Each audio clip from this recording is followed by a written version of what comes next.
Hello, welcome to Smash Hit Sports. I'm Cody, that's Nick, and college basketball refereeing made their season debut this weekend, Nick, in a way that I have not seen in a long, long time. Honestly, terrible. But before we get started, make sure to like this video. It's a huge help to the podcast, and hit that subscribe button so you don't miss a thing. We're going to talk this weekend, do a little bit of Duke and Illinois played, and I want to see more of that. We'll talk about it, and then next week's picks. But Nick, Arizona, BYU. The Awesome. ending to that game was an absolute fucking disaster. And it was an incredible game. It was an incredible game. The end of that was a fucking ref show, and it was terrible. Oh, I don't know if I agree. Did you not see the call on that last to give BYU the win? I mean, it certainly wasn't great. That was the big, I cannot believe, and it was the ref. To put it into context, because we can't show highlights on this show, we're not that kind of program. But the ref, who is almost at half court behind the 3-point line, made a call on a foul for a guy doing a very simple post move in the paint that had little to no contact. It was shocking to me. No, it was definitely not a good call, but that game was just so beautiful and so back and forth that I don't know. That's college basketball for you. I feel like afterwards, it got chippy and the Arizona fans were freaking out and chirping.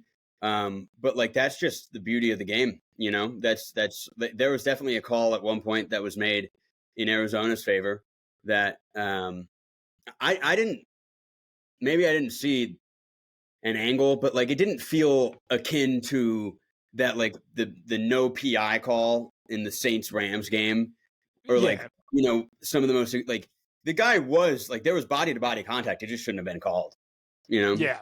It made me mad because I was about to say that could have potentially been game of the year level of play. The offense, I would say Arizona was the fans were awesome. The environment was incredible. It was an insane game. And then all of it to come down to the officiating at the end. I can't stand it when that happens. I think it was a terrible call, but it is what it is. It had a Caleb Love clutch moment. It had a ref making a bad call late.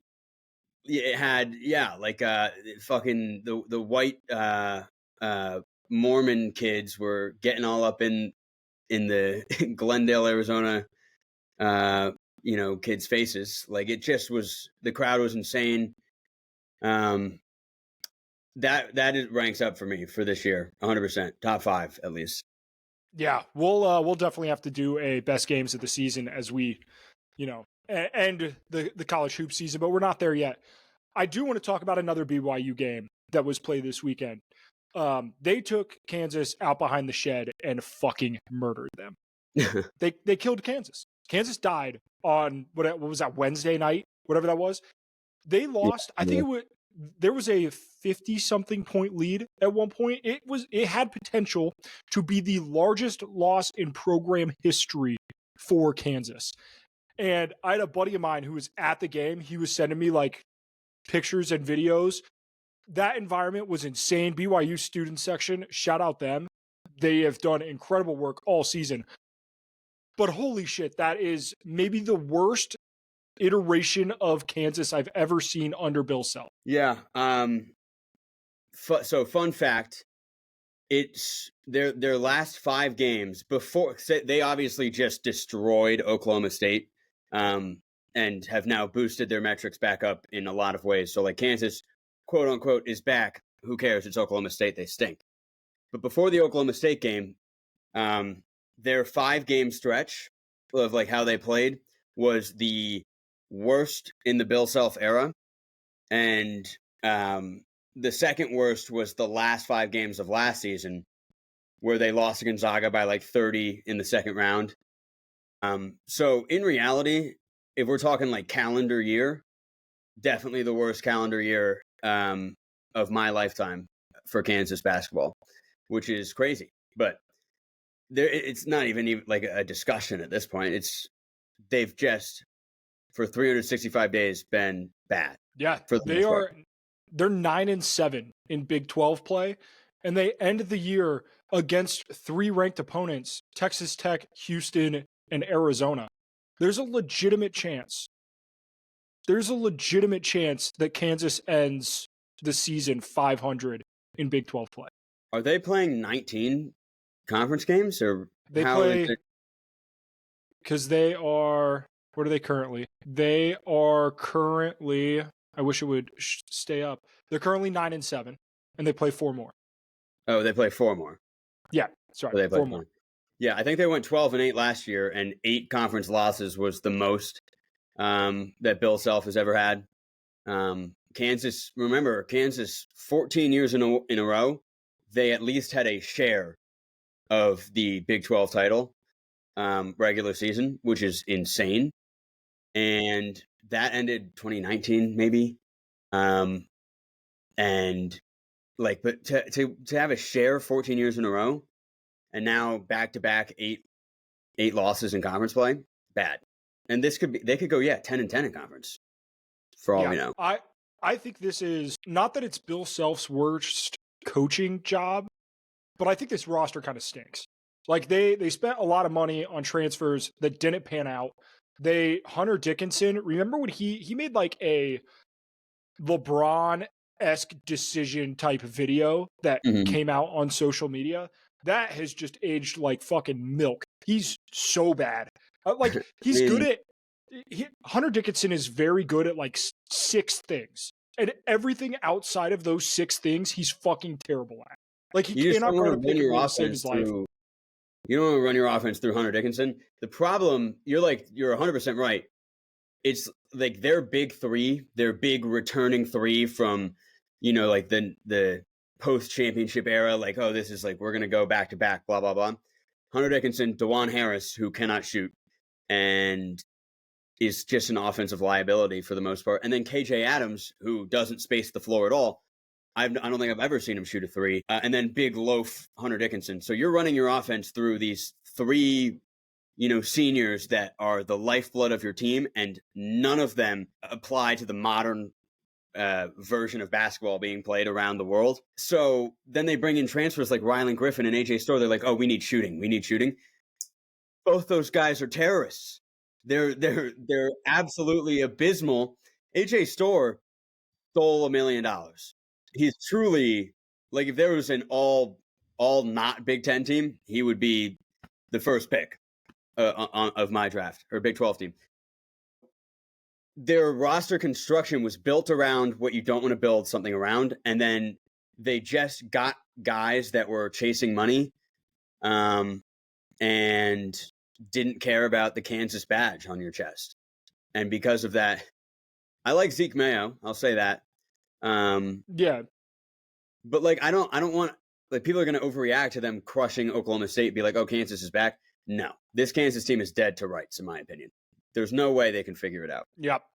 I agree. There's just, like, the ceiling is like maybe a Sweet 16, maybe, and that's if they get like a favorable matchup where the higher seed that they would go up against in the round of 32 got upset. Like that's the path. They're playing a 14 seed in the second round.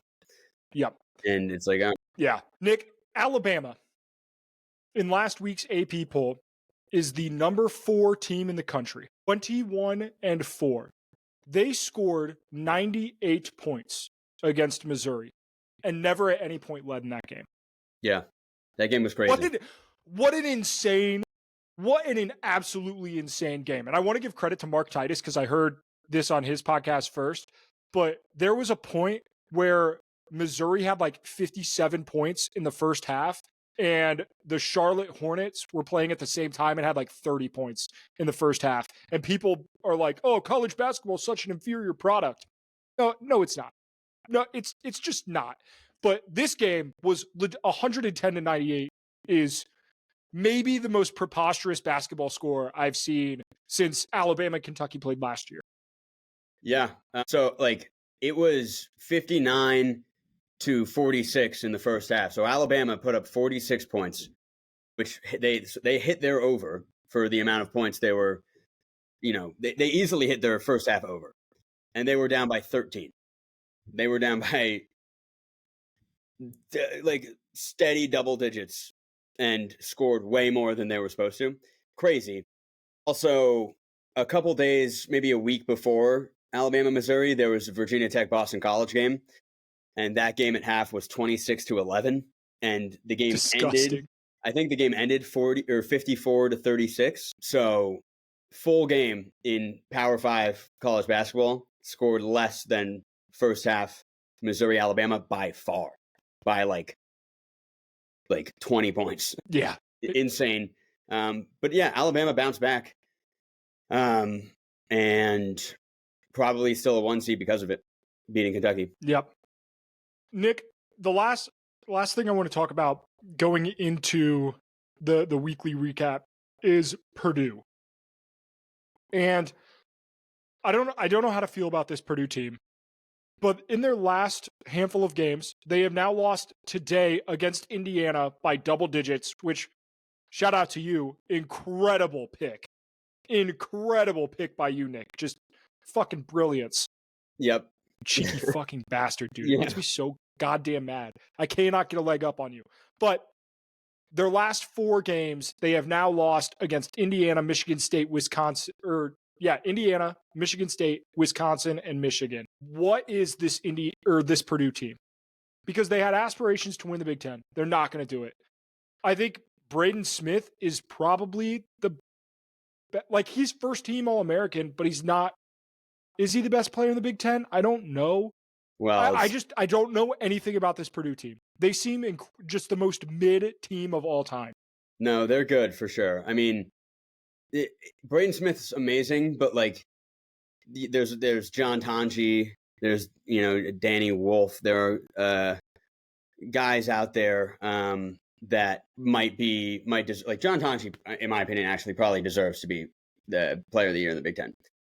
But yeah, like those losses really aren't bad because I think it's quad 1 across the board, right?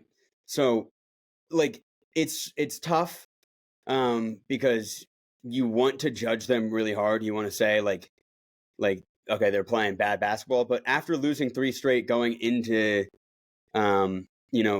Assembly Hall or whatever, Indiana Stadium, and like it's a rivalry game and you're kind of down in the dumps from just like you're in a rut. You can't figure it out. Things just aren't flowing. Like that's like I know I picked Indiana, but my logic was different because I had them beating Michigan State earlier in the week. But today, when I woke up and looked at the line, I felt great about Indiana. I felt great about them, and Indiana went on like a 28-3 run, which is insane. And won by 15. So I don't want to say that I'm worried really about Purdue because Trey Kaufman-Renz, he's incredible. They have Braden Smith and Foster Lawyer still. They have Camden Heide. They still have their huge white guys, of course. It's kind of the same team, just minus Zach Edey.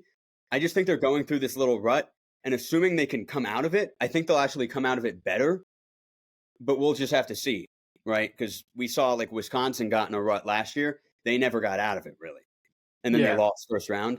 That could happen to Purdue, where Purdue just stays mid, kind of, can't figure it out. They get a 5 seed, they lose. That could happen. But my gut is telling me that they're going to learn more than that Wisconsin team did. Yeah, we'll see. I like Matt Painter. He's a great coach. It's just one of those where I don't know how talented this Purdue team is. Like you've said the names.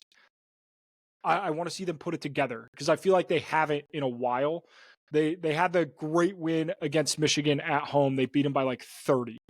But outside of that, it's been shaky for the better part of all of February, really. So we'll see when it comes time to flip over to March if they can turn it on. They got 3 more games in the regular season before conference tournament. But I'm curious, where are they? Okay, so in the month of February, I have this graph that you can't really see, but it's every team and your offensive efficiency, defensive efficiency. Purdue is in that top quadrant still, even after 4 straight losses. They're probably ranked 24th, but it's not like they're playing dreadful basketball. If you go, Illinois is way behind them. Marquette is leaps and bounds behind. Ole Miss is in UConn. Kansas, right? All those teams have been way worse than Purdue's been. I think it's just the Big Ten's so even, and if you fall into a little bit of a rut, you're not playing your best ball, and you're playing these quad one games, you might lose 4 in a row, and that's not great. But like we'll see with Purdue. Yeah, and three of those 4 games are against the best teams in the Big Ten, and then you have your rival on the road. That was an incredibly difficult 4-game stretch for them. I don't want to shit on them too bad, but yeah, I mean they're 14th in the net. Obviously, that'll change after today, but like they're still going to be top 20 in the net. Their resume is still really good. Like I don't think they're a 5 seed yet. I think they're still probably a 4, which is wild after losing 4 straight. But who knows? Yep. We'll see. Yep. All right. Before we get into the next segment, Home Field Apparel, the best college merch in the game, the official jacket provider of Austin PA baseball. Kind of a new development, but they have merch for everyone. If you have a D1 school, they have merch for it. Go check them out. Home Field. Use code Nick15 for 15% off your first purchase at Home Field. Link in the description of this video if you're watching on YouTube or in our social medias. Nick, Duke and Illinois played. Now, we're not going to talk about that game because that game was complete belt to ass from start to finish. It was just an absolute ass beating Illinois. Not good.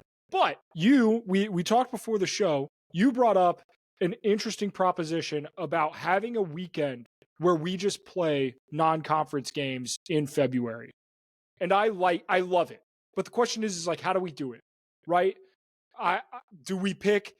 I want to propose an idea, and then I want you to propose your idea. I want to listen to yours first, though, because I really like it. Well, so my idea here to get, like, I don't love the idea. I think sometimes college basketball tries to pin together, like, like preseason, just like the best teams, and then things don't work out the way you assume. I think just build a narrative, go nostalgia based, and get some like games that were historically great in the past 10, 15 years, and rehash them and kind of have it be like a rewind series. So, like it could be Kansas plays Oklahoma and then like it's a rematch of the 2016 triple overtime game, 1 versus 2, also just conference rivalries for a while. But it could also be Kansas versus Michigan, the Trey Burke shot, 2013. It could be Kansas Memphis, the national championship, 2008. Games like that where it's like these teams wouldn't play, right? Like they're just not going to play.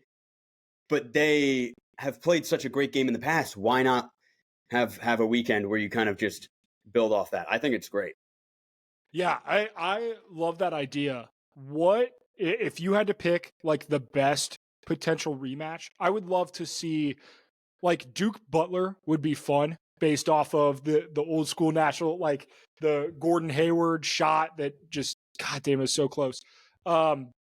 There are a lot of games that I think would make a good matchup. But what would if you had to give like a top 2 or 3, what would be your best matchups to have on like a nostalgia weekend? I mean, I have so many. I think like the UConn Syracuse 6 overtime game. Syracuse stinks now, but like that, like the way I'm envisioning this is that like the marketing for it would just be so great, and it would just be so good for college basketball. Because if you don't currently watch college basketball, there's a good chance that you know of this game or you watched Kentucky-Wisconsin Final Four back in 2015, and the marketing for that could definitely draw in so many people in the middle of conference play. It's like a big deal, and it's also great because, it's almost unfair to have like you build up the conference's resume as a whole immediately. The season starts, you have to mesh together, you have to get your team right, and you have to go build your non-conference resume, and then it's over. And then you can play pretty well in conference, but if you didn't play well in the non-con because you just weren't gelling or something, it's going to be a lot harder for you. Like Louisville is a good example that if they, were playing a lot of their non-conference games now, I think Louisville would be like one of the top 15 teams in the country, 100%. Like 3-4 seed line type good, but they can't be because of that non-con. And I think some of these SEC teams would be worse. So it's helpful. And I mean, Duke crushing Illinois is great for the ACC, objectively. Yeah. because Yeah. they beat them by 50. So on a neutral court, so if you play Duke at Duke and you lose by 8, it's like, hey, you know what? Like that's not that's not that bad at all. Like maybe the ACC is not this dreadful conference. Maybe it's just the non-con worked out in a weird way this year where teams weren't really ready for it. So I love the idea. If I had to pick my favorite games, Purdue, Tennessee, I would want to see that. Great. That's the Would be a Carson great Edwards, matchup. Grant Williams, Admiral Schofield, Jordan Bone, Ryan Klein in that game went crazy. Step back threes left and right, overtime. Fantastic. That would be awesome to see. And they also played in the Elite Eight last year, I think. So I want to see that. Kentucky, Wisconsin, obviously. What about North Carolina, Villanova? Something, That was my 1-1. North Carolina Villanova was my 1-1. That is maybe the greatest championship game in any sport I've ever watched.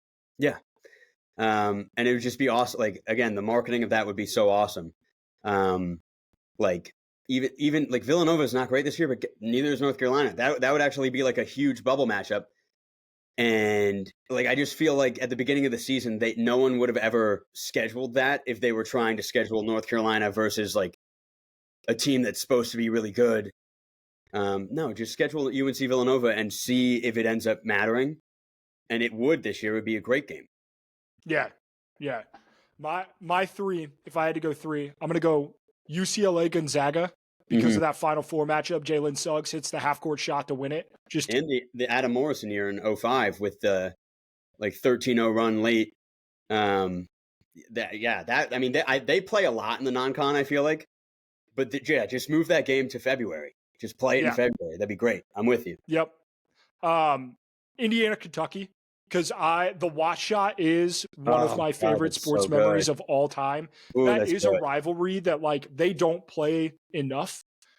That should be played in February. Would be outstanding. Oh, I love that. I didn't even have that on my list here. That's amazing. And then last one, because it would be fucking hilarious, UMBC Virginia. Would be so goddamn funny, especially this year when Virginia is so fucking bad that like UMBC would have a chance to do the funniest thing ever and go like 2-0 all time against Virginia. Would be hysterical. I think there's actually an argument for how it would be great for mid-majors too if there was sort of like not forced scheduling, but like if we're doing a rewind series, then maybe some of the best games happen to be when a team got upset by a mid-major and you replay that. That's great. Like it's an A10 team that can beat a power team late in the year. Like VCU, for example, might not get into the tournament because they just don't have quad 1 opportunities. And it's not like VCU, I don't have an example off the top of my head, but like if I'm looking at like Georgia State versus Baylor, which was like the RJ Hunter shot. Texas A&M, Northern Iowa, right? The Northern Iowa blew that 11-point lead with 20 seconds left somehow. There's Harvard Yale would be incredible this year. Like obviously, Auburn Yale would be incredible this year. Like Yale's playing incredible basketball now. Obviously, Auburn's the best team in the country, but that would be a great game. Kentucky versus Wichita State. Ooh, yeah. It's not like San Diego State FAU, the Final Four game, Kentucky St. Pete. That would be Roberts versus Ohio State. What else do I even have here? I mean, I have Stephen F. Austin versus Notre Dame, if you remember the 2016 game. Yep. There's Loyola Chicago. Yep. Loyola Chicago versus either like Tennessee or Miami. Didn't they upset Illinois too? That would be a good one. Who? Oh, yeah. Loyola Chicago beat 1 seed Illinois in 2021. Yeah, because that was the Kofi Coburn. Yeah, they were Io DeSunmo or whatever. Nevada versus Texas, that game was awesome. Yeah, like there's just Furman versus Virginia. There's so many. Virginia has a handful. Like you could do Purdue, Virginia, based off of the Kyle Guy shot that 2019 season. You could do any of those Virginia games from that year, yeah. That was such a crazy run for them. Yeah, Virginia versus Auburn is not bad as well, right? So it's just I love the idea of it. and we'll probably make a video. Yeah, love that. Love that. All right, let's get into the picks for this week. A little bit shorter of an episode, but that's all right. This week's picks, we have 16 games. We have some mid-major. I think, Nick, do we want to just officially declare that we have to pick one mid-major game every week? Because I love that concept. Yeah, we should. I think it's a great concept. Yeah, we got to shout out some of these other conferences, you know? Yeah. I think a lot of times we could get caught up in like just picking a lot of SEC games because they're so good this year. But like there's also a lot of other good basketball. So we got to talk about it, especially as we get closer to March. Last week's picks, I got on the right side of the number. All right. 9-7. I'm back to 500. All right. 32-32. We're moving. Fortunately, you also went 9-7. So I made zero progress. You have a 10-game lead on me. 42-22 is absolutely insane. Picking games at a 60-some% clip is wild. Shout out to you, Nick, ball knower. But I'm at least above or at 500, which now makes me, I have a little bit of self-respect anyway. Yeah, I mean, again, this is even more so than college football. What people, I implore people to understand is that almost, I would say 90+% of the games that we're picking are relatively toss-ups. Like Michigan State at Maryland, who's to say? Who's like we'll get into these, but like a lot of them you don't know because it's college basketball. Like there aren't freebies that we're getting. So being 500 isn't even bad. Like you're like, it's not because this isn't easy per se, but I will, pat myself on the back because 42-22 is quite good. Yeah. All right, let's get into the picks. Tuesday, Mississippi State at Alabama. A little lighter Tuesday than one we've had the last couple of weeks. But Mississippi State at Alabama. Mississippi State coming off the loss against Tennessee. Alabama coming off the loss to Missouri. Did they have a game in between Missouri and? Well, Alabama beat Kentucky. Yeah, yep, they did. You're right. So Alabama's coming off the win against Kentucky on Saturday. Nick, who do you got in this one? Alabama. And, it's kind of like if you look at Alabama's schedule, you see that there are definitely some losses out there. How many games are left for them? Is it 4? Everyone has 4 games left at this point. So there are a couple teams that have 3, like Purdue has 3, but yeah, Alabama has 4.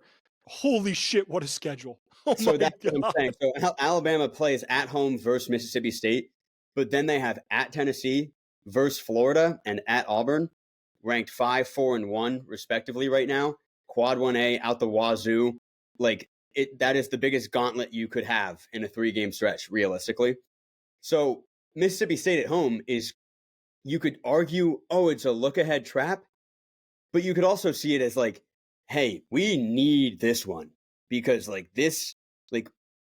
3-0 against those 3 teams almost doesn't even if I was Nate Oates, I don't even know if I'm telling my team hey, we're finishing 4. I'm telling my team, beat Mississippi State. We're going to worry about the rest later, but we need to make sure we beat Mississippi State, right? So in that sense, I got to go Alabama. Yep, love it. I also am going to go Alabama. I like Mississippi State, but that loss to Oklahoma really worries me. That's a tough loss that they shouldn't have taken. I hate them. Yep, I know. I shouldn't have even asked who you were going to pick because I know that your Mississippi State hatred runs down to your bones. But yeah, that's my enemy, my 2025 mortal enemy. Love it. So yeah, go Crimson Tide. Yep, Roll Tide. Ugh, God, feels disgusting. All right, Wednesday. Awesome slate on Wednesday. But, Nick, we have to start with Notre Dame Clemson.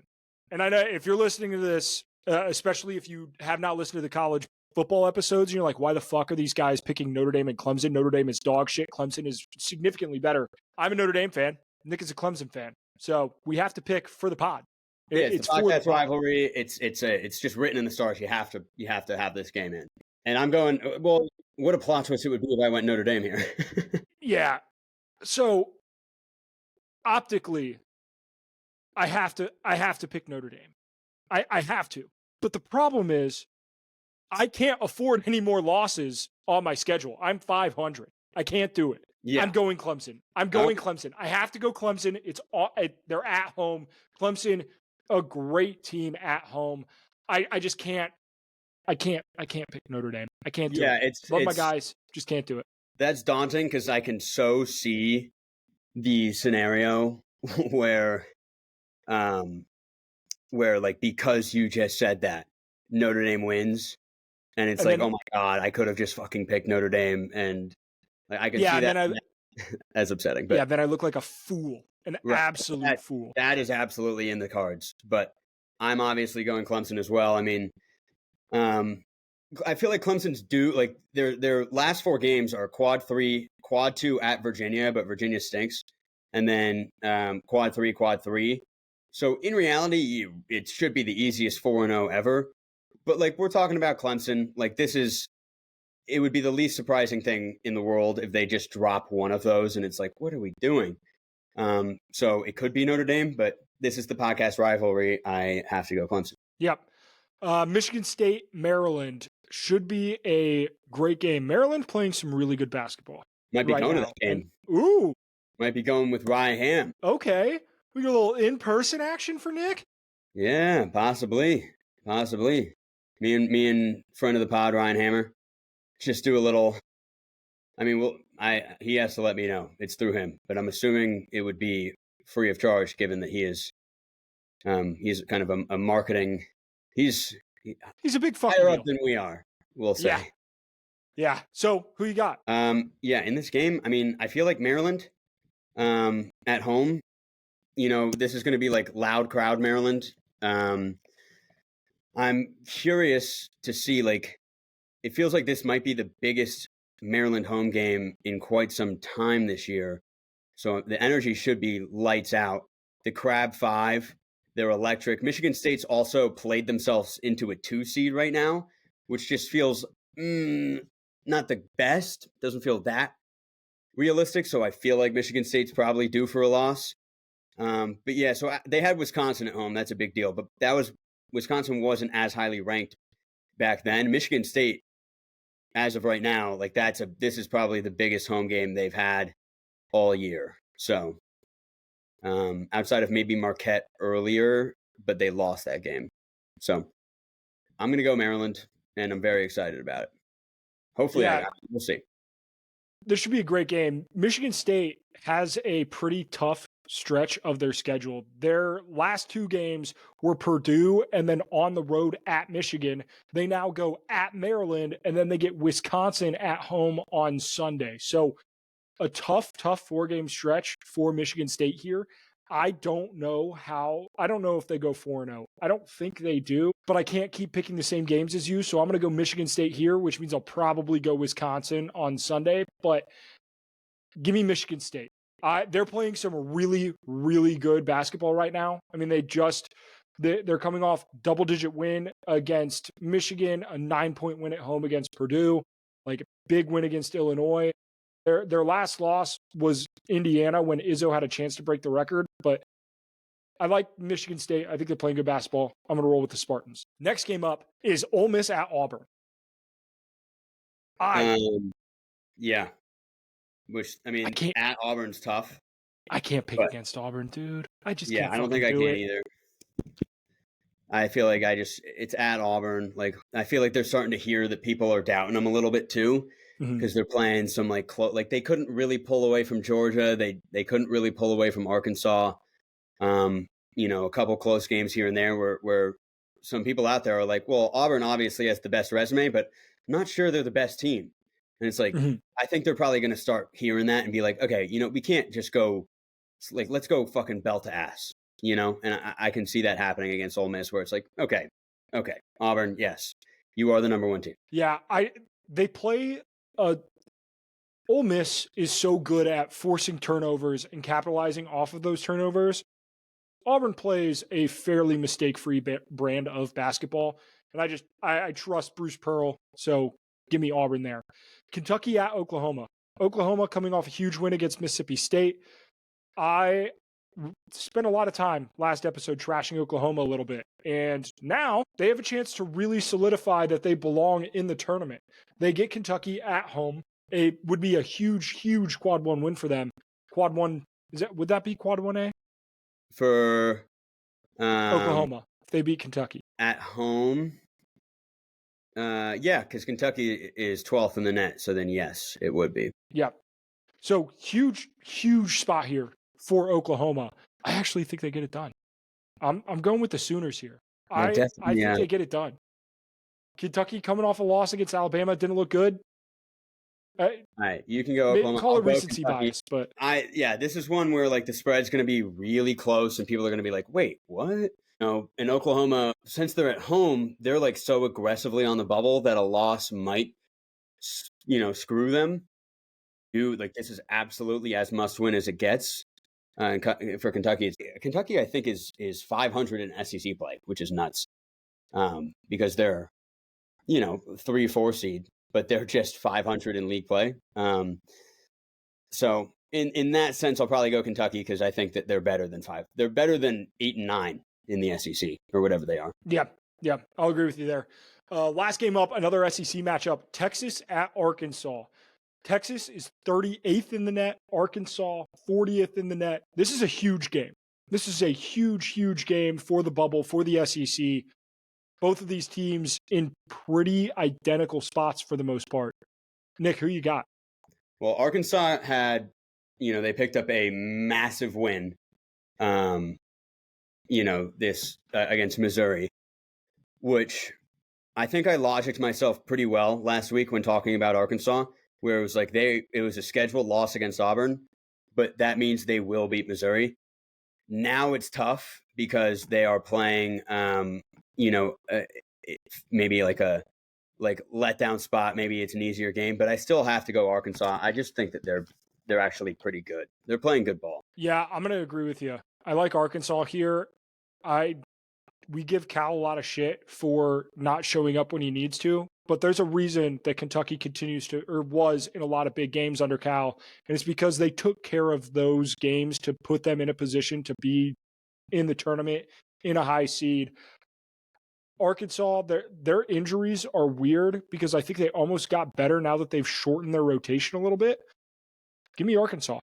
In the month of February, Texas is playing just barely better than Miami and NC State and Notre Dame. They're playing worse than like Youngstown State.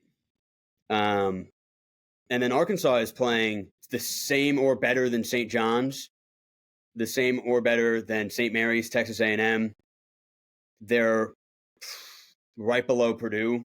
Probably like they're playing like the 26th or 7th best team. Texas playing like the 100th best team. That's telling, and Arkansas gets them at home. Yeah, I love that. That might be my bet of the week. Then I might throw a little throw the house on the old Arkansas Razorbacks. Nothing on Thursday. Friday, one game, UCLA at Purdue, and I love picking this game because UCLA has very quietly just kept chugging along. Very quietly just kept chugging along, and Purdue, after losing 4 straight, they don't play earlier in the week. This is their first game all week, so they're off from Sunday to Friday. Can Purdue take that time to get right? They get UCLA at home Friday night. It has to be Purdue. Like, it just has to be. In Mackey, they can't lose 5 straight. You just have to win. It almost feels like because of that, it's kind of another trap spot where they just need to get a team that isn't that good that they can just beat so people forget about this losing streak. So maybe UCLA takes them, but it just has to be Purdue. I can't not pick Purdue here. Yeah, I'm going to ride with Purdue as well. They are one of the best teams in the country at home. They lost against Ohio State at home, and I believe against one other team at home this season. But home losses are very few and far between. I couldn't tell you the last time that Purdue lost 3 games at Mackey Arena in the same season. Give me Purdue. All right, Saturday. Huge Saturday slate's incredible. Electric. We have what? We're picking 8 games here, and I would be excited to watch every single one of them. They are truly, truly a phenomenal lineup. And we're going to start Auburn at Kentucky. Yeah, Auburn, Kentucky. This feels like this is at Kentucky. I'm going to go Kentucky here. I don't know, what a great week that would be for Kentucky, but are they going to get healthier? That's the problem, is that like if they have Lamont Butler and if they have like, full health, I don't think these guys that are out are like out for a while. I think it's just like, I don't know. We'll see. But I'm going to go Kentucky here because, I mean, Auburn has one loss in the SEC right now. This SEC is so good. Like, there's just no way they can, like, they have to drop one. Like, one more. They just have to because it's just too good. They would be like the best team ever. And this is a spot where if you weren't going to pick Kentucky, I was going to. This is a spot where this game could come down to last possession, end of game type stuff. And I could absolutely see that. I'm going to pick Auburn because you pick Kentucky. I need to get some games back. But this game is about as 50-50 as you could get. And it's at the very beginning of the day on Saturday. Cannot wait to watch it. Going to be incredible. Keeping it moving. Texas Tech at Kansas. If Kansas has any fucking fight in them at all, if they have any pride, if there is any semblance of Bill Self in this team, I mean, they did it against Iowa State, right? Like they were kind of like, oh, what's going on with Kansas? And then they belt to ass Iowa State at home, as they tend to do. That was also Big Monday, and Kansas just does not lose on Big Monday. This is Saturday. This is against a very, very good like just Big 12 Monday. They just win on Big Monday. Like, you know how it's Super Tuesday is like just ESPN's like promotional thing and whatever they say. So Big Monday, Kansas, I believe, is maybe undefeated or has one loss under Bill Self. They're like 29-1. Why do you know that? I don't know. It's such a dumb stat. No, it's legit. It's like if they're playing on Big Monday and they're an underdog, Vegas is giving you money. I believe you, but that's just a wild statistic to know. Well, whatever. It's true. Nick, but this is not Monday, so I could see Texas Tech winning. I'll go Kansas though, just because we're talking about Fog Allen Fieldhouse and desperation at this point of the year, and just you have something to prove. You hear that? You're not wrong. I'm going Texas Tech. I just don't think that there are enough players on this Kansas roster who have the pride in the Kansas uniform in order to step up and show out. Yeah. Give me Texas Tech. Here we go. Next game is a big one. Purdue Fort Wayne at Cleveland State. The Horizon League has been incredible this year. There are 5 teams, Nick, that are within one game of each other at the top of the Horizon League.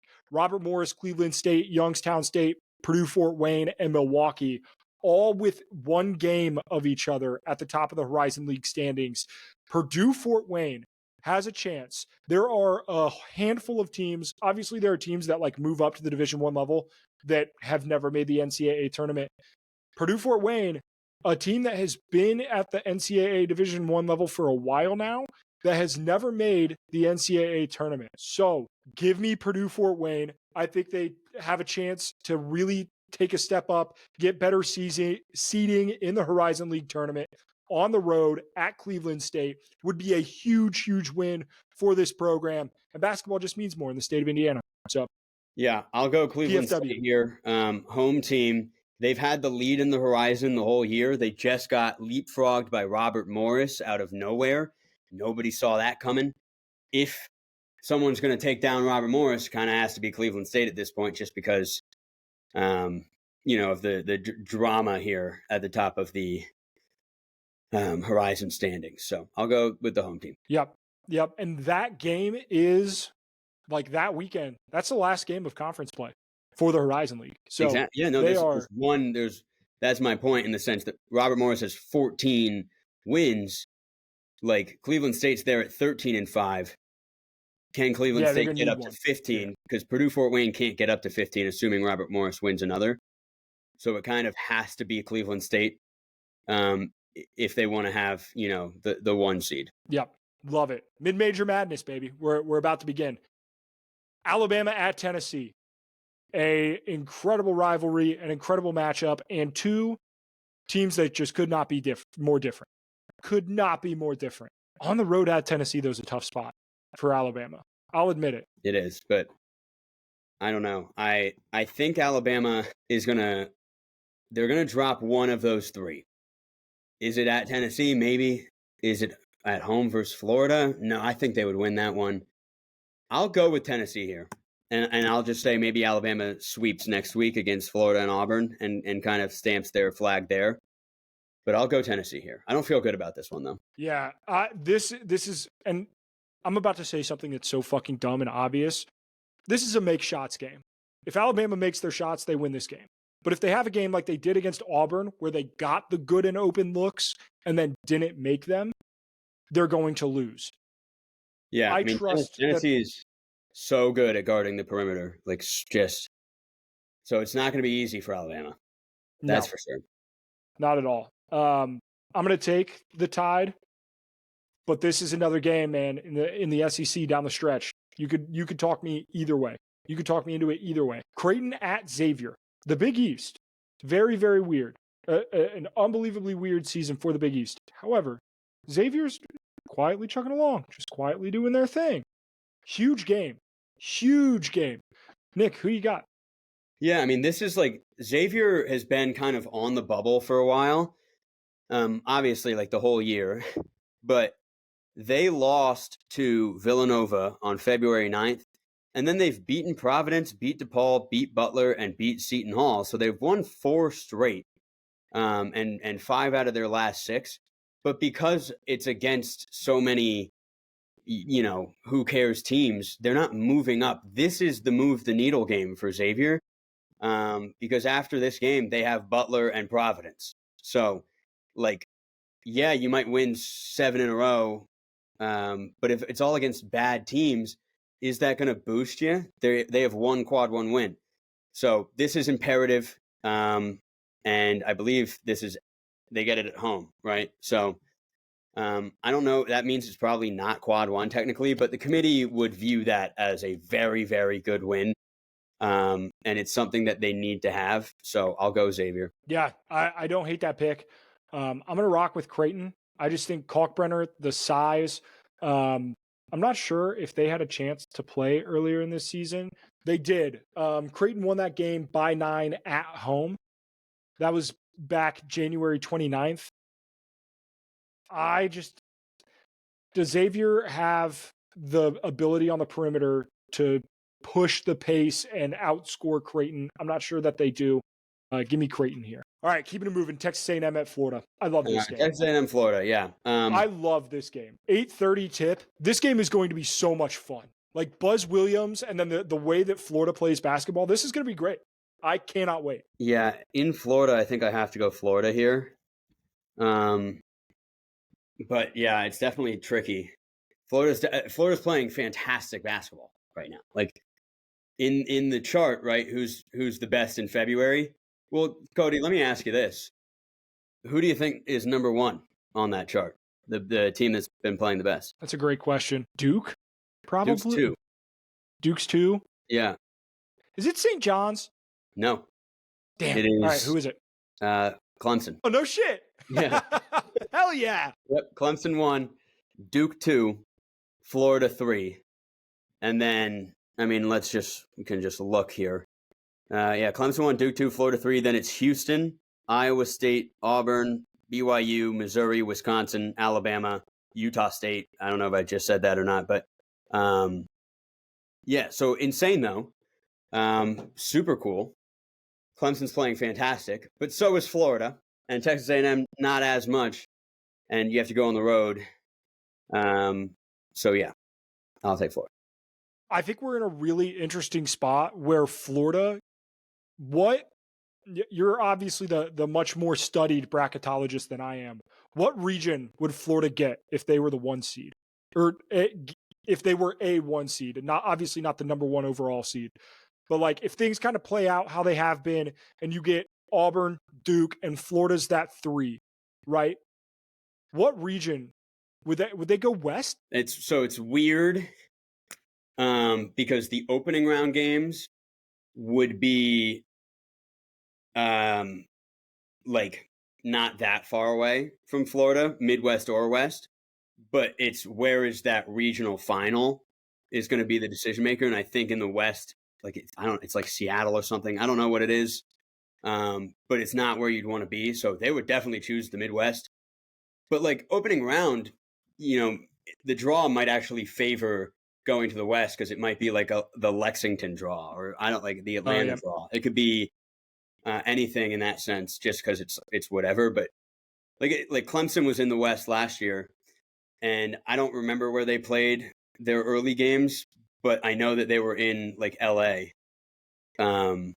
For the Alabama Elite Eight game, and I was like, that sucks. That like who's traveling to LA for this? yeah, It was like, oh, yeah. but That's not a going to. So hey. This year though, potentially, hey, you got 40,000 TikTok followers. They'll send you. Hey, that being said, I'm taking Florida. They're playing some of the best ball in the country right now. Somebody in my TikTok comments said that they believe that Florida was the best team in the country. And I went to like respond to him and be like, oh, I don't know. But I don't know if I could convince myself that they're not. Like you could talk yourself into Auburn and Duke, but like Florida is playing such great basketball. beat So Auburn on the road, and that's what people are like. That's what I meant when I was talking about Auburn. Sort of hearing the noise, because the noise is like, oh yeah, Auburn's resume is better than Florida's, but like, how can you say Florida's not better than Auburn? How can you say yeah, that? They yep, beat it on the road. yeah. Arizona at Iowa State. I love Iowa State in this game. I think that Taman Lipsey and their front or their backcourt will put so much pressure on Caleb Love in Arizona. Give me Iowa State. Yeah, this is tricky because, like, I mean, Arizona is also playing fantastic right now, and Iowa State. We'll see what happens with some of these like injuries. I know someone was sick, so he'll be back, but I Yeah, I think think maybe Keon Gilbert. he was coming off the bench, but giving them incredible minutes, and then worked his way into a starting role. He was outstanding. God damn it, I can't remember his name. But yeah, so I don't know. I think that maybe Iowa State is just kind of in like it's almost like maybe they'll go through a little Purdue stretch here, like just losing to incredible teams, but it's more excusable because like there's been some peril, uh, just from like a health and that sort of situation. So, and I think Arizona kind of might need to win more. I don't know. It's tough. That's a toss up. I'll go Arizona. That is fair. Two SEC teams we have not talked about yet: Missouri at Vanderbilt. Mm-hmm. Vanderbilt's gym is so fucking weird. I don't know if I could play in that gym. It's Truthfully, so weird. it seems so open. Like I feel like you're playing in a field house, and when you're watching it, you feel so far removed from the basketball when you're watching it on TV. It's weird. I hate it. Like Yeah. I feel, and that maybe this is a numbers. I feel like as a road team coming into that stadium, you're just not going to shoot as well as you normally do, just because it's such a weird arena. Right. And yeah, like you can't really even see the crowd. That's the weirdest thing. But yeah, Vanderbilt's been like silently, like there are some SEC teams like Oklahoma, for instance, or Georgia that are getting like raw dogged in games. And Vanderbilt has kind of been pretty respectably losing. Like they're beating some good teams, and then when they lose, it's like, okay, that's like pretty close and whatnot. Obviously, it's the SEC, so they've lost some big ones as well. But I think like as far as bubble teams go, they might be the one that I like the most. Like as far as like, oh, could Vanderbilt go to an Elite Eight or something? Like I think yes. And that doesn't mean they're going to beat Missouri, but I'll pick them. I'll pick them here. Yeah, I don't hate that. I'm going to be incredibly biased based on one singular video that I watched on Twitter, but it was just a reel of like Missouri players making incredible passes, not incredible shots, not great dunks, incredible passes. And it was so fucking sexual to watch that I have to pick Missouri because of that stupid video that I watched on Twitter, and I can't get it out of my brain. Yeah, Can't Missouri get it is. out of my brain. They're very legit. They absolutely could win this game. They're awesome. They've been playing like 1-2 seed line basketball for 2 months now. It's pretty impressive. Even with the loss, it doesn't even bother me. So, but I'll still take Vandy here. And then last game, Wisconsin, Michigan State. You have claimed that you're taking Michigan State here, yeah? No, I took Michigan State early in the week so you're taking at Maryland. So Yeah. I'm going to take Wisconsin here. Okay. I just Michigan State's going to drop one of these ones on this 4-game stretch. I think it's going to be the Wisconsin one. Wisconsin took a bad loss to who did they just lose? Oregon. They blew that game. Blew that game to Oregon. They absolutely should have won that one. So I'm going to take Wisconsin here. I think they bounce back. I think they have a team that can do that and not get just mentally beat to shit like they did last year. So give me Wisconsin. I'll take Wisconsin too. I made a video this past week about how I am enthralled with Wisconsin now, and I just genuinely think like, people are probably like, if they were buying in, they're out again because they lost to Oregon in that crazy way. To the point where it's like, okay, I don't think Wisconsin's changed. I think they're still awesome. Mhm. And this will kind of be like, oh wait, we forgot. Like the public's probably going to lose money on that. And Oregon is not a bad ball club by No, any means. they They are have the not a second bad most ball quad club. one wins in the country. Yeah. Definitely the Like, hardest team to seed. Just because of some of their losses and just they're them in Memphis, I suppose. yeah. Probably Yeah. 6-7 seeds, something like that. Yeah. Crazy enough, before you made the Wisconsin video, I put in my first futures bet on the NCAA tournament, and that was Wisconsin to make a Final Four. Mm-hmm. So I'm glad I watched the full, like, your entire video, and I was just like, fuck yeah. Hell yeah, we're so back. I made the right choice. Yeah. Yeah. God, Yeah. I'm a genius. If Nick thinks I'm smart, then hell yeah. So we'll see how she goes. But awesome week of college hoops ahead of us. Make sure to like and subscribe so you don't miss any episodes. We are so close to getting to the madness. It's almost March. The next time that we record this podcast, Nick, it'll be March. It'll be March. Finally made it to the glory. We did it, boys. We did it. So, hell yeah. We'll see y'all in the next one. Adios. Peace.